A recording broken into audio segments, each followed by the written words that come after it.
चलो तो देखो अब करते हैं नीट 25 वाला सवाल।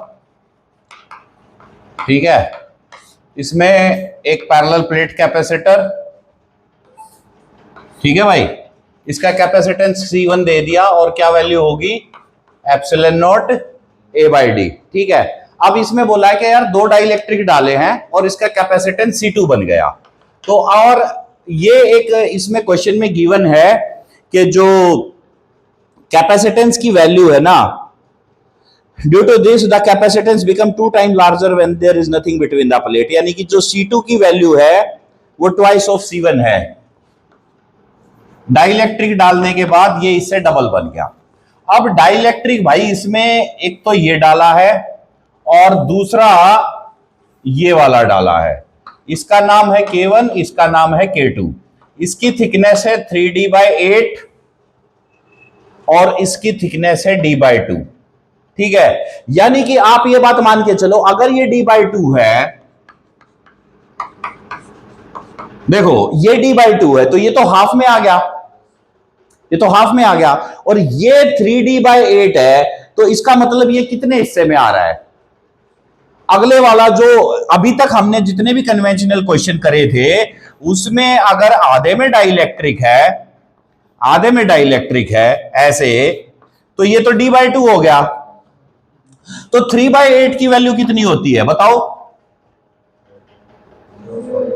0.3 और 0.37 है ना। तो इसका मतलब 0.37 का मतलब क्या है कि जो आधा बच गया उसके तीसरे हिस्से में,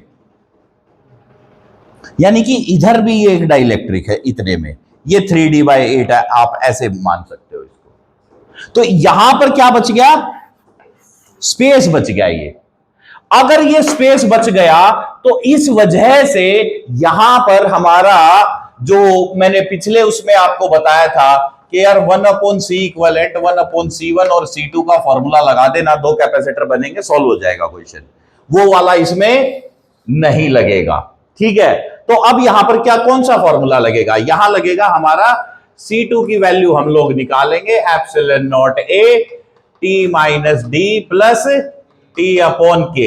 अब इसको, अब ये जो डिस्टेंस है, ये डिस्टेंस कितने हिस्सों में बटा है? 3/D और इसमें, ठीक है, अरे D- थोड़ी था, D- है, ठीक है। तो epsilon not A/D minus 3/8D minus D/2, clear, plus ये थिकनेस कितनी है? 3D/8 K1 प्लस ये कितना है? D/2 K2। ठीक है, अब देखो ये तो आ गया C2। अब D इसमें से कॉमन उठा लिया मैंने, क्योंकि मैंने आपको एक तरीका बताया यार, D इसमें से हर बार कॉमन आएगा, फ्रैक्शन चाहे कुछ भी चले, जैसी क्वेश्चन में होगी। तो D मैंने उठा दिया यहां से, 1 minus 3/8 minus 1/2 plus 3/8 K1 plus 1/2 K2, ये वाली वैल्यू दे दी। अब यार एक बात बताओ, एप्सिलॉन नॉट A की वैल्यू क्या हो जाएगी? C1, लेकिन इसने तो जो C2 दे रखा है वो ट्वाइस ऑफ C1 दे रखा है, तो C1 की वैल्यू क्या हो जाएगी? C2/2। ठीक है ना, इसको ध्यान रखना ताकि क्वेश्चन आपका गलत ना हो, क्योंकि ये क्वेश्चन डेसिमल प्लेस पे जाके सॉल्व होता है।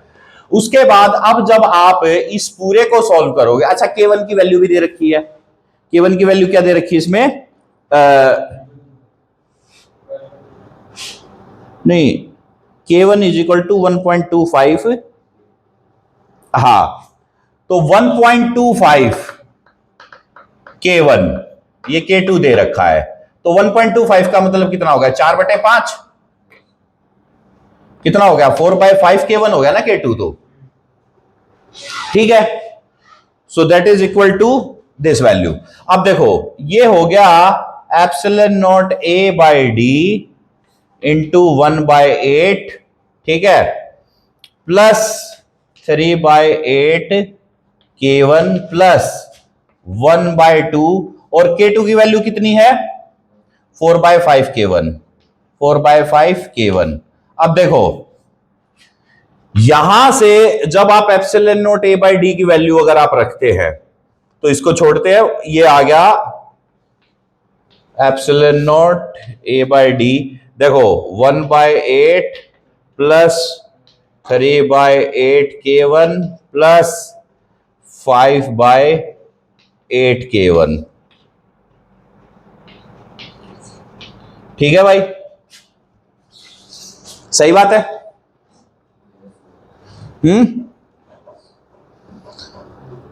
ये किसकी वैल्यू है? C2 की वैल्यू।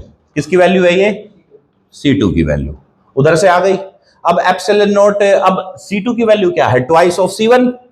यानी कि अगर मैं इसको यहां से ऐसे कर दूं तो 2C1 is equal to C1 by 1/8 plus 3/8 K1 plus 5/8 K1।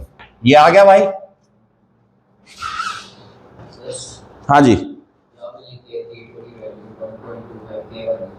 हाँ, और क्या होगी? अभी तो 4/5 ही तो कैलकुलेट करी थी हमने। कमाल कर रहा है यार, 125/100 क्या होता है? तो रेसिप्रोकल में नहीं है क्या? 5/4 नहीं जाएगी 25 से डिवाइड करेगा तो?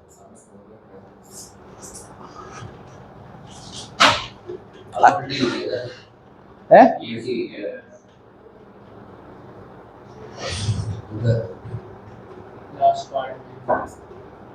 किस वाले पार्ट में? लास्ट जो आपने कैलकुलेशन करी है ना, इधर जहाँ पे 2 into में 4/5 की लिखना है, इसमें कह रहा है वो 2 into में 5/4 होगा। 2 into 4 होगा, 5/4 K1। क्वेश्चन है भैया K1 is equal to 1.25 K2। K1 is equal to 1.25 K2 के। अच्छा, यहां उल्टा लिखा हमने। K1 is equal to 1.25 K2, ये है यार। अब बताइए अभी सही है सर, सही है आपका। क्या दिक्कत है? हाँ तो फिर यही तो मैं बोल रहा हूँ, इधर उधर तो यार। अब 2C1 is equal to C1 1/8। अब इसको सॉल्व कर दे, बता क्या आएगा?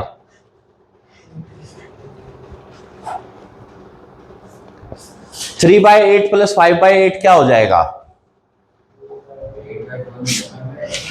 तो 1/1/8 प्लस 1/K1 आ गया, ये बराबर 2 रह गया।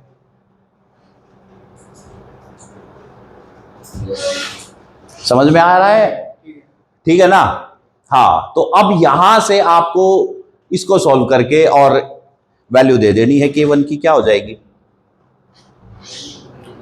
तो नहीं, मल्टीप्लाई क्यों करना है? इसको रेसिप्रोकल में डाल देना। 1/8 1/K1 बराबर 1/2 कर दे।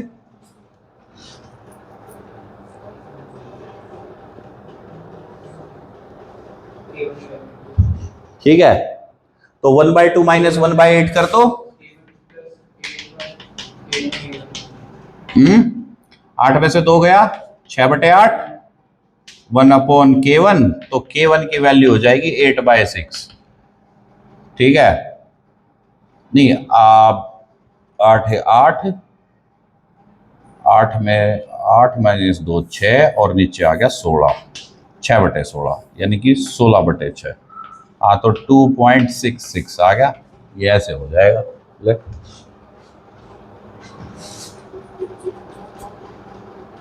अब समझ में आ गया? तो क्लैरिटी ऐसे मिलेगी इस पूरे क्वेश्चन में जब हमारे पास सॉल्व होगा। तो यहां से वैल्यू को सब्स्टिट्यूट करके, अब देखो इस क्वेश्चन को अगर आप देखोगे ध्यान से तो ना तो ये जेई पर है, अगर आप इसको ये देखोगे कि भैया ये एडवांस है, या आप इसको ये देखोगे कि ये जो है उसके ऊपर है। किसके ऊपर? मेंस के ऊपर नहीं। इस क्वेश्चन का जो पूरा का पूरा कैलकुलेशन पार्ट है वो सारा का सारा आपके फ्रैक्शंस पर है। ठीक है, आप एक बात, अब यहां से आपको क्लैरिटी मिलती है कि यार हमारा जो फ्रैक्शन की जो कैलकुलेशन है ना वो तेज होनी चाहिए। 3-4 चीजें हैं फिजिक्स में। यूनिट कन्वर्जन, जहां बच्चे सबसे ज्यादा गलती करते हैं। दूसरा होता है बच्चे ग्राफ को इंटरप्रेट करने में गलती करते हैं। और तीसरा होता है कि ये फ्रैक्शन और डेसिमल के सवालों में गलती करते हैं। ये अगर आपके ठीक हो जाए तो आपका क्वेश्चन कभी भी गलत नहीं होगा, ये फैक्ट है। इसको आप लोग जो है ना सही तरीके से, कैलकुलेशन पार्ट आपका स्ट्रॉन्ग अगर हो जाता है तो आपको कहीं पर भी किसी भी क्वेश्चन में दिक्कत नहीं आती है। ठीक है ना? तो ये हो गया इसके ऊपर का एक पार्ट। चलो अगला क्वेश्चन एक उठाते हैं। ठीक है, देखो पहले के क्वेश्चन किस प्रकार से थे। ये नीट 2017 का एक क्वेश्चन है, नीट 17 का। Capacitor is charge by A battery, the battery is removed and another identical अनचार्ज capacitor is connected in parallel. Question समझ आया कि एक कैपेसिटर है, उसको एक बैटरी से चार्ज करा, बात समझ आ गई। फिर उसके बाद उसका क्या करा हमने, उसको डिस्कनेक्ट कर दिया, हटा दिया, और हटाने के बाद उस कैपेसिटर को आपने दूसरे सेम कैपेसिटी के कैपेसिटर के साथ पैरेलल में कनेक्ट कर दिया, यानी कि चार्ज शेयरिंग वाली प्रॉब्लम आ गई। फिर उसके बाद बोलता है कि जो टोटल इलेक्ट्रोस्टैटिक एनर्जी उसका क्या होगा, increase by factor 4, increase by 4 times, decrease by 2 times, same, और इंक्रीज बाय 2 फैक्टर। तो पोटेंशियल एनर्जी जब चार्ज शेयर होगा तो एनर्जी क्या होगी भाई, बताओ। मैंने आपको बता रखा है भाई। अगर आप एक बात समझ लो कि जो चार्ज शेयरिंग वाला कॉन्सेप्ट था उसमें अगर दो कैपेसिटर सेम कैपेसिटी के एक चार्ज कैपेसिटर के साथ एक अनचार्ज कैपेसिटर कनेक्ट कर दिया पैरेलल में, तो आप ये बताओ उसकी पोटेंशियल एनर्जी के साथ क्या होगा। हाँ तो फैक्टर बताओ ना कितना होगा।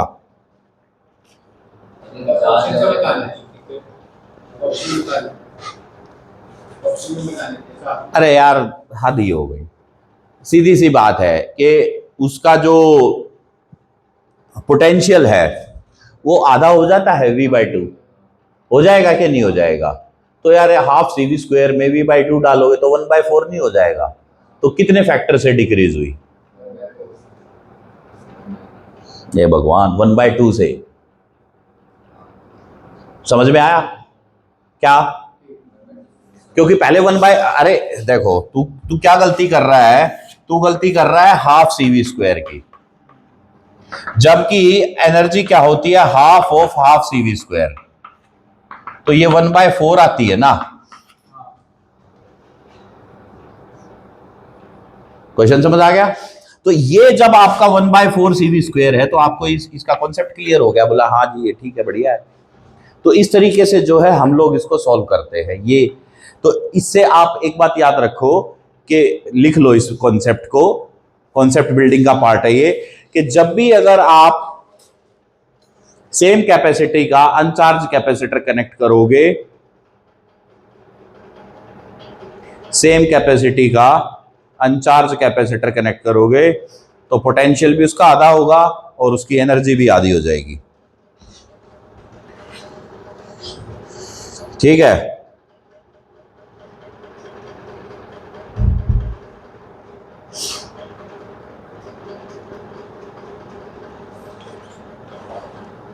क्लियर?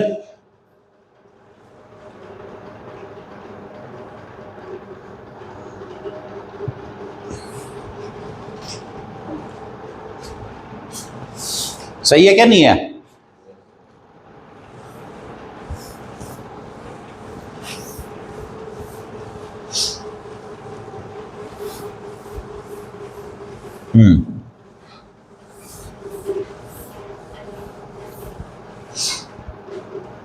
अब बताओ कि अगर ये है सवाल नीट 16 का, so this is for NEET 16 question. Question ये है, कैपेसिटर है 2 माइक्रोफेराड का, charge as shown in the diagram. मान लीजिए कि ये एक बैटरी है, ठीक है, और यहां पर इसमें एक स्विच लगा है, यहां भी एक कैपेसिटर कनेक्ट है। इस तरीके से कैपेसिटर कनेक्ट हो गए। ये है 2 माइक्रोफैराड और ये है 8 माइक्रोफैराड। ठीक है, यहां इसको हमने स्विच से कनेक्ट करा है, ये 1 है ये 2 है, इधर जाएगा या इधर जाएगा। ठीक है, और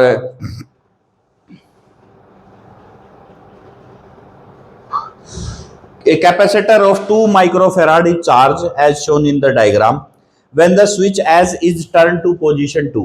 यानी कि जब अगर इस स्विच को हम यहां पर लेके आए, the percentage of the stored energy dissipated, तो कितना परसेंट एनर्जी यहां पर स्टोर हो जाएगी। ठीक है यार, देखो एक बात याद रखो, ये यहां पर जब आएगा, जब ये यहां पर आएगा, ये तो यहीं कनेक्ट था ही ना, तो ये पूरा का पूरा सर्किट क्या हो जाएगा,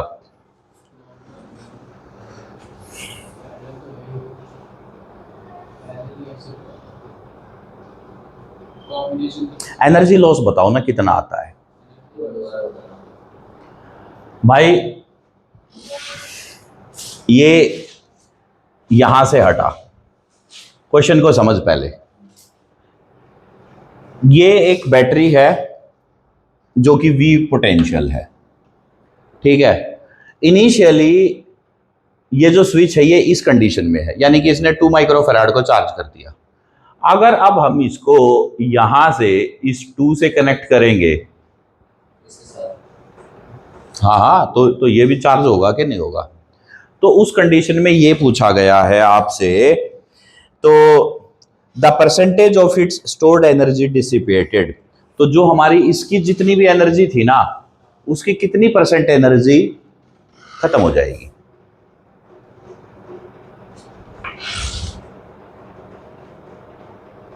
क्योंकि जब अगर आप इसको यहां ले आओगे तो ये वाला तो बैटरी से डिस्कनेक्ट हो गया, तो बैटरी का तो रोल खत्म। अगर ये बैटरी का रोल खत्म तो ये कौन सा कॉम्बिनेशन बन गया, पैरेलल का हो गया ना। 2 कैपेसिटर अलग अलग हो गए, तो 2 अलग अलग हो गए, तो याद करो ना, मैंने तुम्हारे को एनर्जी लॉस का एक फॉर्मूला बताया था, क्या, C1 C2 2 C1 plus C2 और V का स्क्वायर। क्योंकि बेसिकली तो पोटेंशियल का डिफरेंस आ रहा था, लेकिन यहां तो डिफरेंस है नहीं, तो जो भी पोटेंशियल है उसी में V में वैल्यू डाल दो। एक है 2 का और एक है 4 का, सॉरी 8 का, तो 2 गुणा 8, 2 जमा 8 इंटू V स्क्वायर, तो 8 2 10 दूनी 20, 16/20 का मतलब आ गया भाई 4 चौक 16, 4/5, 4/5 V स्क्वायर हो गया। ये आ गया एनर्जी लॉस, 4/5 V स्क्वायर आ गया। ये किसके कंपैरेटिव आ रहा है 4/5? हाँ, तो जब इसके पास जो इनिशियल एनर्जी थी वो V स्क्वायर की टर्म्स में थी, भाई हाफ CV स्क्वायर होता है ना, तो V स्क्वायर की टर्म्स में। तो अब आप देख लो कि परसेंटेज अगर निकालना है तो कौन सा तरीका निकालते हो, डेल्टा U बाय जो भी इनटू में 100, तो ये कितना हो गया 4/5 V square by V square into 100, तो काट दीजिए 4/5 इंटू 100, तो कितना हो गया ये 80%। ऐसे, ठीक है, इस तरीके से ये क्वेश्चन सॉल्व होता है। लेकिन जब अगर आप पेपर में अगर आप सॉल्व कर रहे हैं, सुनो, देखो मैं जब आपको बता रहा हूं तो मेरी तो प्रॉब्लम ये है कि आपको शॉर्टकट भी बताना पड़ रहा है और सब भी। अब ये क्वेश्चन तुम्हारे सामने आ गया, तुम्हारा प्रैक्टिस लेवल कैसा होना चाहिए, तुम्हारी सोच कहां जानी चाहिए। देखो मैंने तुम्हें बताया कि जब ये कनेक्ट होगा तो इसका मतलब बैटरी हट गई, तो आपका दिमाग ये काम तब करेगा कि जब इससे हट गया, तो ये तो यार चार्ज शेयरिंग वाला कॉन्सेप्ट है, बस सर्किट डायग्राम थोड़ा सा अलग है। तो जब चार्ज शेयरिंग अगर आपकी क्लियर होगी तो वो किस कॉन्सेप्ट से होगी, इस वाले फॉर्मूले से। तो इस फॉर्मूले को दिमाग में डाल करके प्रैक्टिस ऐसी हो कि डायरेक्ट आप लोग ये 4/5v² बोलो। अगर आप इतना लिख रहे हो ना, इतना लिख रहे हो, तो प्रैक्टिस की कमी है, ये बात मैं आपको सही बता रहा हूं। और फिर उसके बाद आपको परसेंटेज का ये पता होना चाहिए कि यार v² तो हट जाएगा, 4/5 × 100 आएगा डायरेक्ट। बोला क्योंकि हमें इस लॉस का ही तो परसेंटेज आएगा ना।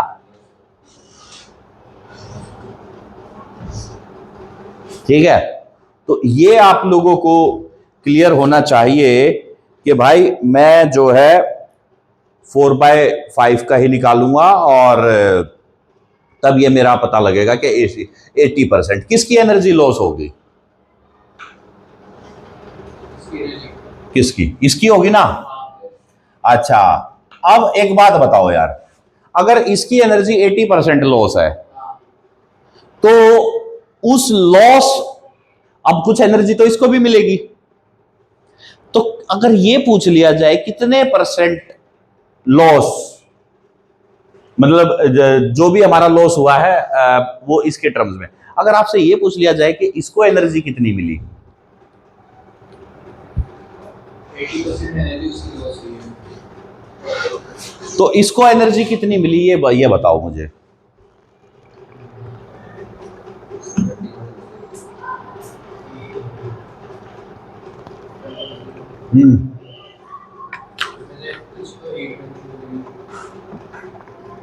ये तो तुझे कॉन्सेप्ट याद है कि कुछ एनर्जी तो हीट में चली जाती है, ये तो कॉन्सेप्ट तुम्हें याद है, लेकिन और एक और फैक्टर है जो तुम अभी मिस कर रहे हो।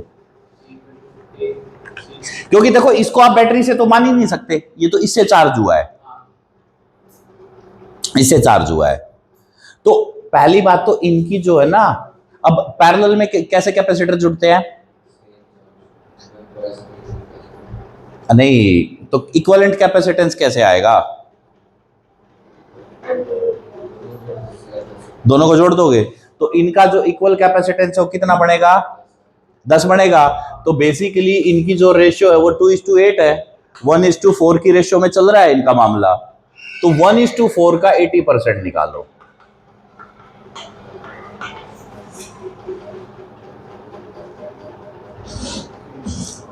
ठीक है, उस रेशियो में जब आपका जाएगा ना, तब आपको पता लगेगा कि हाँ, कि 20 जो 80% है एनर्जी यहां से जो लॉस हुई है, उसमें से भी तो लॉस ऑफ एनर्जी बहुत बड़ा है। ठीक है ना, क्योंकि एनर्जी हीट की फॉर्म में भी तो जाएगी। अगर इसी क्वेश्चन को अब कॉम्प्लेक्स कर दो तो आपसे पूछ लो यार यहां कितने % मिलेगी, तो आप तो और मारे गए। ठीक है ना, तो इस तरीके की सोच आपकी होनी चाहिए। सारा मामला थॉट प्रोसेस का है बेटा, एक बात अपने दिमाग में बिठा लो। ठीक है, और सारा मामला प्रैक्टिस से रिलेटेड है। सारा का सारा मामला किससे रिलेटेड है, प्रैक्टिस से। जितनी ज्यादा प्रैक्टिस, जितनी स्ट्रॉन्ग प्रैक्टिस, और जितना आपका जो है बार बार रिवीजन, यही देखो, कोई सारे दुनिया के कोई नियम कायदे कानून नहीं चलते, हर इंडिविजुअल अलग होता है। कोई कहे कि रोज 8 घंटे पढ़ना जरूरी है, भाई अगर ना ही पढ़ा जाए तो क्या करोगे, किताब लेके बैठे रहोगे, 2 दिन में फ्रस्ट्रेट, डिप्रेशन में आ जाओगे। ठीक है, लेकिन ये सच है कि हार्ड वर्क का सब्स्टिट्यूट कुछ नहीं है, काम आपको करना पड़ेगा। कैसे करोगे, एक ही तरीका है कि जो, अगर आप मान लीजिए कोई क्वेश्चन कर रहे हो, देखो आपने कोई क्वेश्चन पिक करा, आपको उसका आता पता ही नहीं लग रहा, यार क्या करें क्या ना करें, फंस जाओगे। फिर मैं आपको ऐसी कंडीशन में पहले पीछे का क्वेश्चन उठाओ कोई उसी के सेम जैसा, फिर उसके बाद उसको सॉल्व करो। फिर एक और तरीका अपना सकते हो तुम कि देखो, एनालिसिस हर सब्जेक्ट के, हर चैप्टर के, हर टॉपिक के एक एनालिसिस शीट बना लो। साल के अंत में वो शीट नहीं बनेगी, ये दिमाग में बैठा लो, क्योंकि कुछ सवाल आजकल के पैटर्न के अनुसार ऐसे आ रहे हैं जो सिर्फ और सिर्फ एनालिसिस से क्वेश्चन होंगे, और जो मैं बातों को वैसे बोल जाता हूं।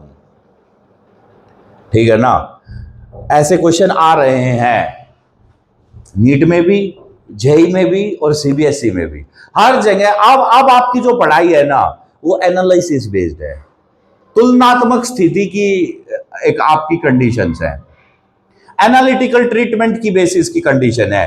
अब जो ये अब मैं आपको बताऊं, ये मैं आपको सही बता रहा हूं, अब जो भी कोई विद्यार्थी ये सोचे कि मैं आखिरी के कुछ दिन पढ़ के और मैं तीर मार लूंगा, नहीं होगा, ठीक है ना। पिछले साल एक बच्चा था 12th में, ठीक है भाई साहब, उसकी दिक्कत ये थी वो पूरा साल बड़ा ओवर स्मार्ट रहा, ठीक है। मैं जब भी कोई डेरिवेशन कराता ना तो, या कोई भी कॉन्सेप्ट कराता, तो वो पता है क्या बोलता, सर क्या इतनी बड़ी बड़ी डेरिवेशन कराते हो, आपको पता है ना 1 शॉट 1 घंटे में पूरी यूनिट खत्म, डन। यकीन मानो उसने मेरे नोट्स नहीं पढ़े, क्योंकि मैं तो पूरी एक डेरिवेशन खोल करके आधे घंटे में करा रहा हूं, उसके सारे मैं स्पेशल कंडीशन में मैं क्या लिखवा रहा हूं, उसके सारे पॉइंट्स लिखवा रहा हूं। उसने क्या करा, 1 शॉट देखे। अरे सर आपका तो पता उसके कितने नंबर आए, 9, 70 में से 9, ठीक है। बहुत एक्स्ट्रा स्मार्ट, मान के राजी नहीं, 1 शॉट। तभी तो मैं ये कह रहा हूं, ये जो ये 1 शॉट थे ना, इन्होंने तो जिंदगी दुनिया को बर्बाद करा है, ठीक है। एक बच्चा तो ऐसे तो अनेकों यार, आजकल बाढ़ सी आ गई है। मैं कह रहा हूं पहले हम लोग ना 11th में बच्चे कम फेल होते सुनते थे, वही बच्चा फेल होता है 11th में जो कि बिगड़ गया किसी भी हालात से। लेकिन आजकल तो मैं पढ़ने वाले बच्चों का ड्रॉप देख रहा हूं, जो बच्चे वाकई में मेहनत करना चाहते हैं, just because of the poor guidance, just because of this influencer kind of people. ये जो है ना एक्सपेरिमेंट करने के नाम पर के बोला हम प्रैक्टिकल पढ़ा रहे, क्या प्रैक्टिकल है यार उसमें, प्रैक्टिकल तो वो करवा ही नहीं रहे आपको। आप एक बात देखो, जितने भी इन्फ्लुएंसर हैं, कोई भी ओम्स लॉ की वेरिएशन पे कोई एक्सपेरिमेंट हुआ हो, देखिए कोई वीडियो, कोई मीटर ब्रिज की वेरिएशन पे एक्सपेरिमेंट हो, कोई ऑप्टिक्स की उस पे एक्सपेरिमेंट हो, क्या कर रहे हैं, एंटरटेनमेंट वीडियो बना रहे हो। अरे यार एंटरटेनमेंट, इससे बढ़िया तो वो है यार इनका, ये जो हमारे ये फिजिक्स के और ये जो केमिस्ट्री के और ये जो ऐसे टीचर है ना जो कढ़ाई में आग लगाते फिरते हैं, इनसे अच्छा तो वो नहीं है एक लड़का, कहाँ का यार वो, राजस्थान का है वो एक्सपेरिमेंट करता रहता है। कब है, क्या नाम है, मिस्टर इंडियन हैकर, हाँ पता नहीं ना है, एक क्रेजी XYZ, जो भी कुछ है यार XYZ जो, हाँ यार कम से कम वो लोग पढ़ाने का तो चौंचले नहीं करते, दे आर ट्रूथफुल देयर। इनका क्या करें, वो तो सारा बताते हैं। वो जो अपना एक्सपेरिमेंट करते हैं ना, या वो कुछ भी अगर एंटरटेनमेंट के नाम पे अगर कुछ भी परोस रहे हैं, तो यार वो उसमें लिखते हैं, डिस्क्लेमर दे दिया, this is for entertainment purpose only. इनका क्या है, ये तो एडुटेनमेंट के नाम पे दे रहे हैं, बोला जी हम तो एजुकेशन दे रहे हैं। अरे यार सबको पता है स्टैटिक चार्ज है, कपड़े से रगड़ दिया, बोला अब देखो ये हम इस पे आग लगाएंगे, क्या मतलब यार, इससे कौन सी नॉलेज इंप्रूव होगी, ठीक है। तो ये आप लोग स्टूडेंट्स को समझना पड़ेगा कि अब बहुत ज़्यादा आपका जो चेंजेस है वो बहुत ज़्यादा आ चुके हैं और बड़ी दिक्कत है। आपको टीचर्स से पढ़ना होगा, आपको क्वेश्चंस पर होगा। अभी देखो यार, हम एक क्वेश्चन कर रहे थे, एक वैल्यू गलत हो गई, एक वैल्यू हमने गलत लिख ली, आंसर ही मैच नहीं हुआ, पता नहीं कहाँ का कहाँ पहुंच गया, हुआ है हमारे उसमें, कौन सी बड़ी बात है भाई, वैल्यू गलत लिखी गई। तो और यही बात मैं कहता हूं कि यार देखो, अगर कोई टीचर रट के आएगा तो वो सबसे पहले तुम्हारे दिमाग को सत्यानाश कर देगा, यकीन मान लेना।